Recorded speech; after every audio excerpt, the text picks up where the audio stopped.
ત્યારે મને એક ટકોર એવી કરી એને મને કે બાબુ આજકાલ ધર્મની આડમાં અધર્મ બહુ ફૂલો ફાયલો છે.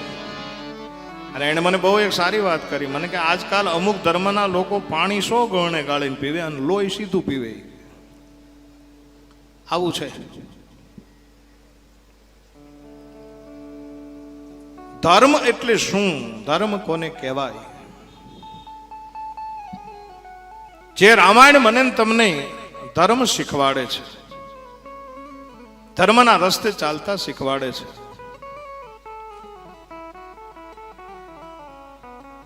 તમારામાં જો સત્ય હોય તો રામકથા એવું કહે છે કે તમારા અંદર ધર્મ પડ્યો છે.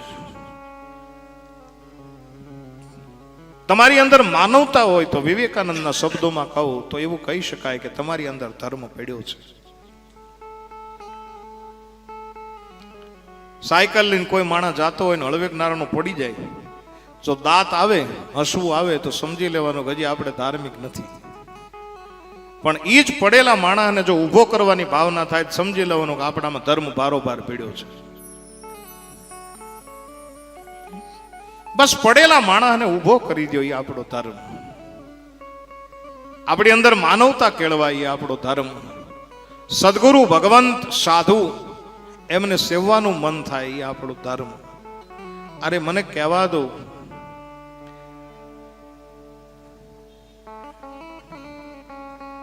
કે તમે જે કાર્ય કરી રહ્યા છો એની પાછળની શુદ્ધ ભાવના એ તમારો ધર્મ. અને એટલા માટે મૈથિલી શરણ ગુપ્ત એવું કહે છે, હમે નિજ ધર્મ પર ચલના સિખાતી રોજ રામાયણ. હમે નિજ ધર્મ પર ચલના સિખાતી રોજ રામાયણ. સદા શુભ આચરણ કરના સિખાતી રોજ રામાયણ. ધર્મ પર ચલના સિખાતી રોજ રામાયણ. સદા શુભ આચરણ કરના સિખાતી રોજ રામાયણ. આચરણ કરના સિખાતી રોજ રામાયણ. जिन्हें संसार सागर से उतर कर पार जाना है. जिन्हें संसार सागर से उतर कर पार जाना है. जिन्हें संसार सागर से उतर कर पार जाना है. जिन्हें संसार सागर से उतर कर पार जाना है. उतर कर पार जाना उन्हें सुख से किनारे पर लगा देती है रामायण. हमें सुख सागर से उतर कर पार जाना है. उन्हें सुख से किनारे पर लगा देती है रामायण. हमें सुख से किनारे पर देती है रामायण. हमें निज धर्म पर चलना सिखाती रोज रामायण. हमें निज धर्म पर चलना सिखाती रोज रामायण. रोज रामायण. रोज जिन्हें संसार सागर से उतर कर पार जाना है उन्हें सुख से किनारे पर लगा देती है रामायण. રામાયણ મને ને તમને ધર્મ શીખવે છે. અને એટલા માટે જ ધર્મના પ્રણેતા કોણ છે? બોલે સદગુરુ મહારાજ. અને સદગુરુ મહારાજની વંદના કરતા કહ્યું છે, વંદે બોધમયમ નિત્યમ ગુરુમ શંકર રૂપેણ જમાશ્રિતો હિ વક્રોપી ચંદ્ર સર્વત્ર ભવન. અને ત્યારબાદ સીતારામ ગુણગ્રામ પુણ્યારણ્ય વિહારિણો વંદે વિશુદ્ધ વિજ્ઞાનો કવીશ્વરો કપીશ્વરો.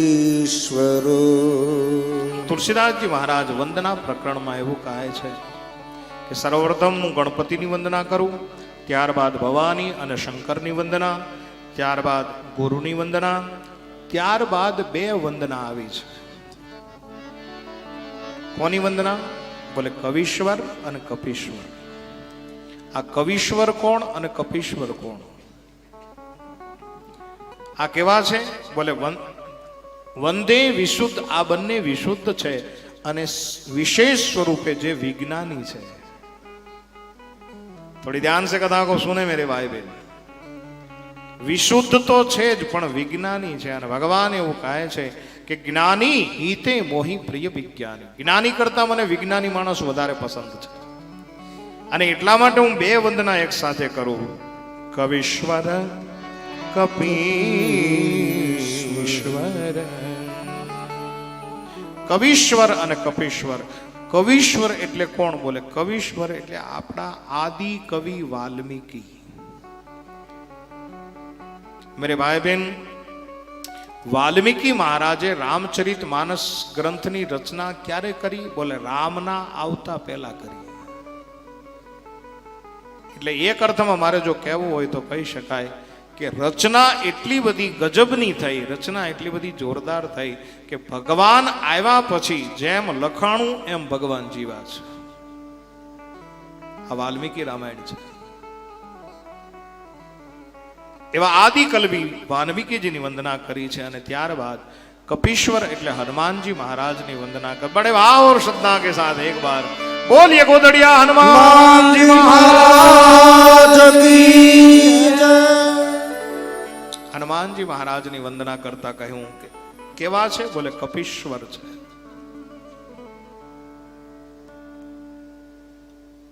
અને આ હનુમાનજી મહારાજ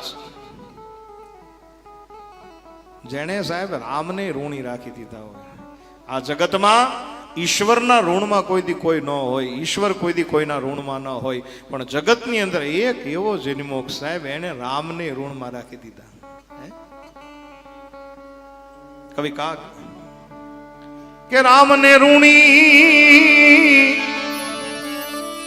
એ જી રાખ્યા રે એને ધૂળમાં ધામા જોને નાખ્યા જગતમાં એક જ જન્મો રે એ જી જેને રામને ઋણી રાખ્યા. રામને ઋણી હે રાખ્યા રે એને ધૂળમાં ધામા તે દે નાખ્યા જગતમાં એક જ જન્મો રે એને મારા રામને ઋણી રાખ્યા. જગતની અંદર એક પાત્ર જન્મો અને એમનું નામ છે હનુમાનજી મહારાજ. અને એ હનુમાનજી મહારાજની વંદના ગોસ્વામી તુલસીદાસજી કહે છે કે બંને વિશુદ્ધ વિજ્ઞાનો છે. અને એટલા માટે આ બંને મહાનુભાવોની વંદના હું એક સાથે કરું છું.